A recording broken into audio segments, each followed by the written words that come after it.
Si vous le voulez bien, on va découvrir ce visage, si vous en êtes d'accord, dans ces écrans.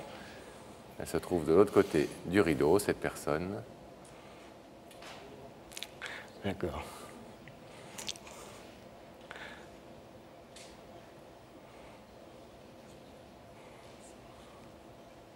Vous savez qui c'est? Oui. C'est ma belle-fille. Encore quelqu'un de la famille. Oui. Émilie. Oui.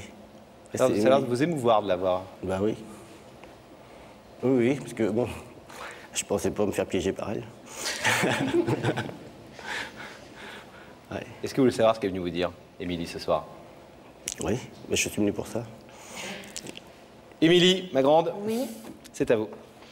Donc, si je t'ai fait venir ce soir, c'est que tu sais qu'on a eu beaucoup de conflits, même de trop, je pense. Et donc, je pense que j'ai pas toujours été juste avec toi. Moi, ce que je voudrais ce soir, c'est que, en fait, qu'on provoque un dialogue, qu'on fasse ce qu'on n'a encore jamais fait. Je sais que tu seras jamais mon père, mais dans tous les moments difficiles, c'est toi qui as été là. Même si je te l'ai pas toujours montré, je sais que c'est toi qui as été là, comme dans les bons moments d'ailleurs. Je sais que tu aimes ma mère plus que tout. Et que moi aussi j'aime ma mère. Et donc en fait ce que je te reprochais à la base, c'est de m'avoir volé ma complicité, nos instants de bonheur qu'on avait avec ma mère. Donc c'est vrai que quand tu es arrivé dans notre vie, je t'acceptais pas du tout, tu as dû le remarquer. Mais aujourd'hui j'ai dû mûrir, j'ai dû grandir et je me dis que c'est pas juste, j'ai pas le droit de faire ça. L'amour est plus fort, vous vous aimez. Moi ce que je veux c'est qu'on partage ma mère. Donc toi avec ta place de futur mari et moi avec une place de fille. Et donc voilà, donc si je suis là aussi, c'est pour te demander pardon. Parce que c'est vrai que moi, ça n'a pas été facile non plus de faire cette démarche. J'ai pas mal de choses à dire, mais c'est vrai que c'est difficile aussi à dire tout ça là, maintenant. Mais si je l'ai fait, c'est que c'est sincère. Ma mère le savait d'ailleurs, hein. C'était ma complice. Hein. C'était ma complice, heureusement, parce que ça aurait été dur sinon. Philippe, Émilie, avant que vous ne répondiez vraiment directement à Émilie, elle nous a dit tout à l'heure à quel point, elle nous a donné quelques exemples, à quel point elle avait été effectivement une source de discorde, parfois même entre vous et votre compagne et sa maman, à quel point elle avait été en guerre et en lutte contre vous. Vous en avez beaucoup souffert? Ben, un petit peu quand même, parce que bon, on essaie de faire le maximum pour... il n'y a pas plus pour ma fille que pour elle, disons. Donc c'est pour ça que on se dit, on n'est pas récompensé. Et puis, en fait, aujourd'hui, bah, oui, si elle a pris conscience que la vie de sa mère, c'est pas que pour elle, c'est pour tout le monde.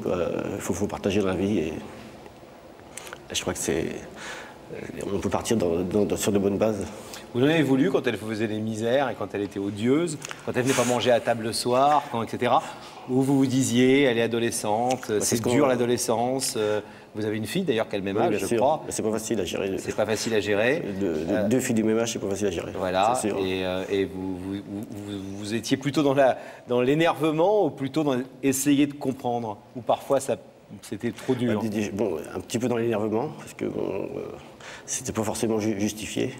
Et puis après, bon, on se dit, on va essayer de comprendre pourquoi. Et puis bon, c'est pas facile non plus parce qu'elle a été déracinée de sa ville pour venir habiter en campagne. C'est pas forcément facile pour elle. Et puis ben, voilà. Vous êtes fier d'elle ce soir? Ah oui, très très fier. Elle m'a bien piégé là. Philippe, je vais vous demander de vous lever, s'il vous plaît, face au rideau. Émilie est venue ce soir avec une belle démarche, intelligente et courageuse. Vous demandez pardon, Philippe. Bien sûr, je suis bon de pardon. Et en même temps, vous dire qu'elle voulait essayer de redémarrer sur des nouvelles bases avec vous et avec sa mère. Vous savez que vous pouvez laisser ce rideau fermé, rien ne vous oblige à l'ouvrir. Si vous l'ouvrez, c'est que vous acceptez cette main tendue, enfin tendue, après 3 ou 4 années de guerre, par Émilie. Qu'est-ce que vous décidez? J'accepte la main tendue. J'accepte de... On ouvre le rideau? Oui.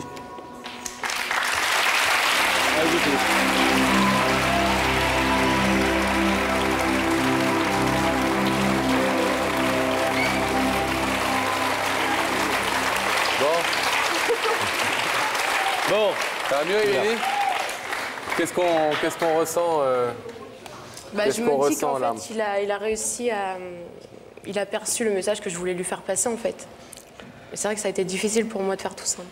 Alors on espère que maintenant que vous allez pouvoir vous parler tranquillement à la maison. Avec votre beau-père, avec sa fille. Oui. Et puis un beau-père qui va peut-être épouser maman, un de ces quatre. Oui, Et j'espère. il y a une maman qui doit Vous être bien espérez contente. Vous espérez Oui, j'espère. qu'ils vont se marier? Vous allez vous marier? Oui. Félicitations. Plein de bonheur.